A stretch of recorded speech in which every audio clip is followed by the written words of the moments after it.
So we are back at it again. The Mindseye developers are just incapable of admitting that they messed up. And now apparently all of this is your fault. Yes, if you are watching this video, Mindseye's failure is entirely your fault. It's the fault of the chuds. It's the fault of the YouTubers. It's the fault of the right-wing grifters. And apparently people are being paid to sabotage this game. Well, at least that's what the main person over at the studio would have you believe.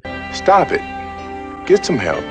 This is the most unbelievable story that I have read, because this is not the first time that Leslie has said something like this. Leslie has actually said this multiple times now, continues to double down and blame everyone else except himself and the people that worked under him for the failure of Mindseye. If we even go over here on SteamDB and we take a look at this game, I almost feel too embarrassed to even show you the number. I'm not kidding. This is unbelievably pitiful. What are we even looking at here? How is this a brand new released game that hit an all-time concurrent peak of 3,302 players, has a 24-hour peak of 51, and has 23 people playing it right now? If you were to look at the graph, this is a death that is unbelievably fast. If we were to go over to the global achievement, you would realize very quickly that out of all the people that have played this game, only 15.6% have actually completed the game, because the sacrifice achievement is the one that you get when you complete the game. And only 2.7% have gotten all achievements, which, by the way, I'm one of those 2.7%.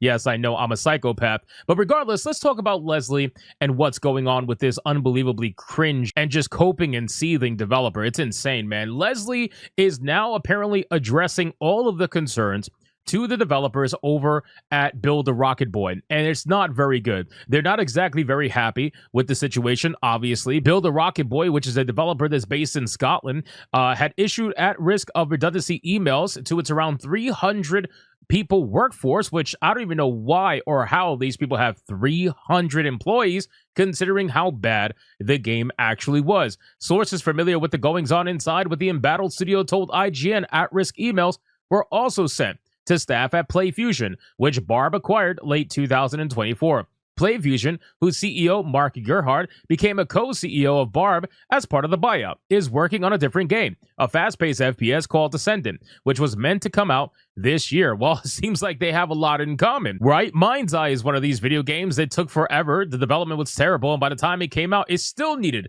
a few years of development. It looks like this particular game, Ascendant, is doing the same exact thing. I gotta tell you, man, before we get into what's going on with Leslie, I don't see how this studio is gonna survive. I've said this many times, and I will continue to say this. I said this the moment Mindseye released, and I saw the numbers, right? The moment anybody sees these numbers, I think it's pretty obvious that this game is not going to save its studio, right? This studio is absolutely going to be cooked, and I know that they are saying that they're going to relaunch the game. Apparently, according to the CEO, they're going to relaunch Mindseye. They're going to double down and relaunch Mindseye. How they plan to do that, I have no idea, considering they're going to be firing a lot of people they already have, and these emails are going out to warn people that more firings are coming. I just don't see how this is possible. I mean, it just blows my mind that we are even still here, and this guy is seriously doubling down and trying to pretend like it's everybody else's fault but his own. So let's go over some of the statements that he said, because this is where it gets really cringe. He says, at the time, Barb issued a statement confirming the redundancy process, which we talked about, insisting that the cuts will let the studio focusing on deliver ongoing updates and performance optimization for Mindseye, while also ensuring the long-term success of Build a Rocket Boy's future ambitions. Soon after Mindseye launch, Barb said it was heartbroken over the issues players had faced with the game and promised to release a series of patches to fix the significant performance problems, glitches, and AI behavior bugs, and a rollout of these patches have begun. It doesn't matter. It doesn't matter. It's too late. It is way too late. Here's the thing, man. You only have the initial first impression to really hook people for the long term. Mindseye is not one of these video games that's like a live service game of any kind. It does have an online component that people could dabble into, but it's really nothing too crazy or special. I think most people would buy this game looking for the single player experience to try to have a greater time as possible with it, and then that's it. They were going to be done, right?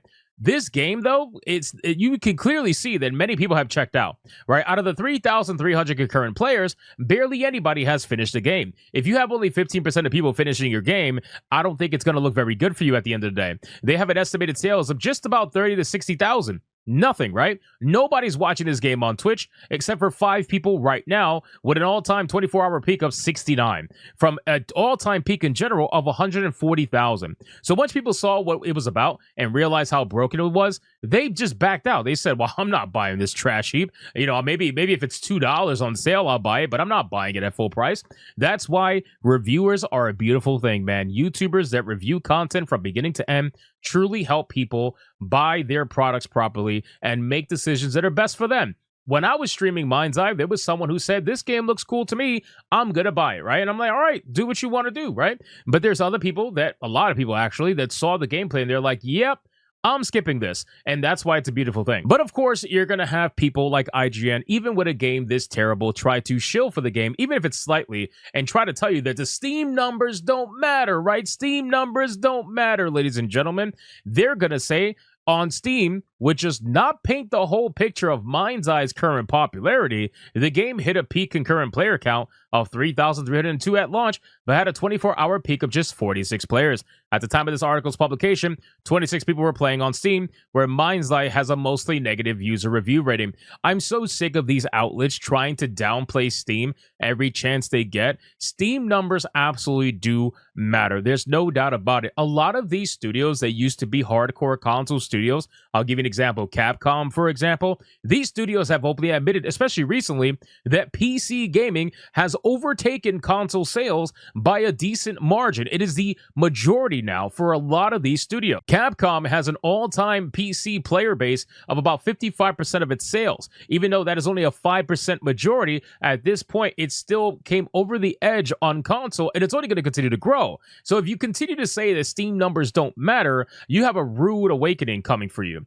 But in any case, meanwhile, Barb sources told IGN that Benzie's finally addressed staff following the release of Mindseye in a brief video call yesterday on July 2nd, according to 2 people present who asked not to be named in order to protect their careers. Gee, I wonder why. Benzie's insisted Barb would bounce back and relaunch Mindseye, blaming the studio and the game's struggles on internal and external saboteurs, among other things. Yes, ladies and gentlemen, you heard that right. According to the CEO of Mindseye, they're blaming you, they're blaming the YouTubers, they're blaming people supposedly buying for bad reviews. I mean, this is unbelievable cope. Are we seriously sitting here trying to pretend as if Mindseye was an amazing game and that it's everybody else's fault for the reason why the game is failing? Are you kidding me? There's no way that this could be possibly real, but it is.